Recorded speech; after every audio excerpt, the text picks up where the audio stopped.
Halo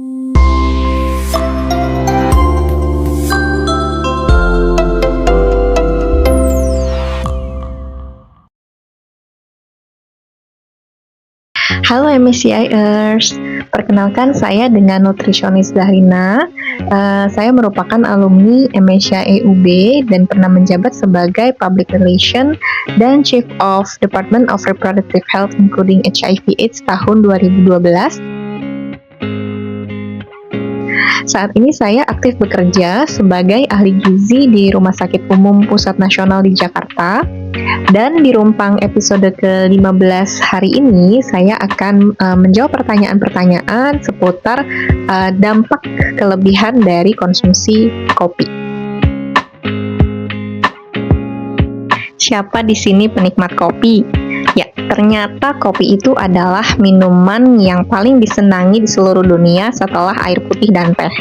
Kopi juga telah menjadi bagian dari dunia modern di mana sebagian besar masyarakat lebih senang mengkonsumsi kopi di pagi hari setelah sarapan sebelum memulai aktivitas.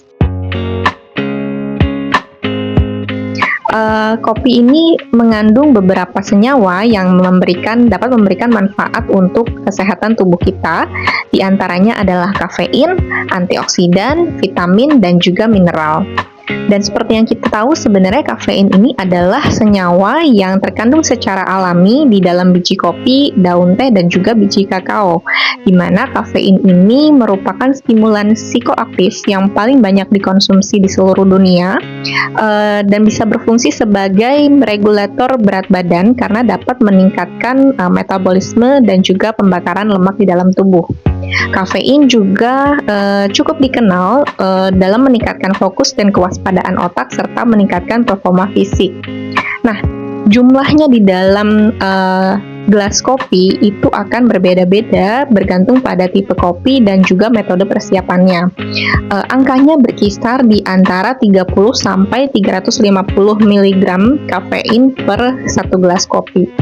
Nah, kafein ini sendiri akan mencapai puncak performanya dalam waktu 60 menit setelah dikonsumsi. Yang kedua ada antioksidan, di mana antioksidan ini adalah senyawa aktif biologis yang terdapat di dalam kopi yang dapat membantu mengurangi risiko penyakit kronis seperti diabetes tipe 2 dan penyakit kardiovaskular karena efek antiinflamasinya. Dan yang terakhir, kandungan vitamin dan juga mineral, salah satu contohnya adalah magnesium dan potasium yang bisa menjaga kesehatan otot jantung, serta vitamin B3 yang berperan dalam metabolisme lemak dan gula. Konsumsi lebih dari sama dengan 28 cangkir kopi per minggu itu diketahui dapat meningkatkan risiko kematian sebesar 21% akibat peningkatan detak jantung dan juga tekanan darah. Konsumsi kopi yang berlebihan juga diketahui dapat menyebabkan atau mempengaruhi elastisitas pembuluh darah perifer yang bisa berdampak pada risiko kesakitan dan juga kematian.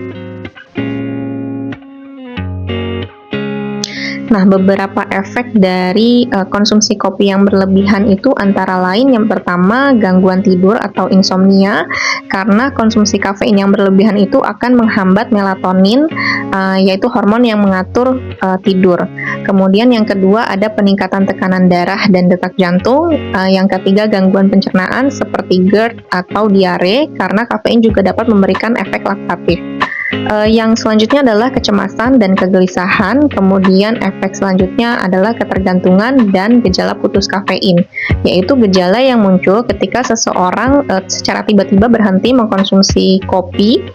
Gejala ini dapat berupa sakit kepala, kemudian perubahan suasana hati, dan mudah lelah.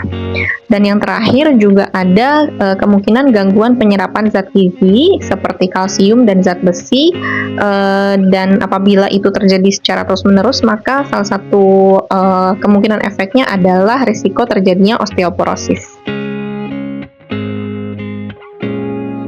Untuk memberikan efek energi booster sebenarnya ada beberapa minuman alternatif lain selain kopi. Di antaranya adalah yang pertama teh hijau, di mana teh hijau ini kandungan kafeinnya jauh lebih rendah dibandingkan kopi dan juga mengandung antioksidan yang dapat membantu memelihara kesehatan tubuh serta metabolisme tubuh. Yang kedua ada yerba mate. Jadi ini adalah minuman herbal yang mengandung kafein yang setara dengan teh hitam, yang dimana teh hitam ini kandungan kafeinnya lebih tinggi dibandingkan teh hijau tetapi lebih rendah dibandingkan kopi. Kemudian ada juga golden milk turmeric tea atau susu kunyit, di mana ini adalah minuman tradisional yang dibuat dari susu, kunyit, jahe, dan lada hitam, yang di situ ada kandungan-kandungan antiinflamasinya yang baik untuk kesehatan tubuh. Kemudian selanjutnya ada air lemon atau infused water yang bisa membantu menjaga fokus juga. Dan yang terakhir adalah smoothie protein, di mana di sini terdiri dari kombinasi buah, sayur, dan juga protein yang bisa memberikan energi dalam jangka waktu lama serta membantu menjaga kestabilan gula darah karena kandungan seratnya yang tinggi.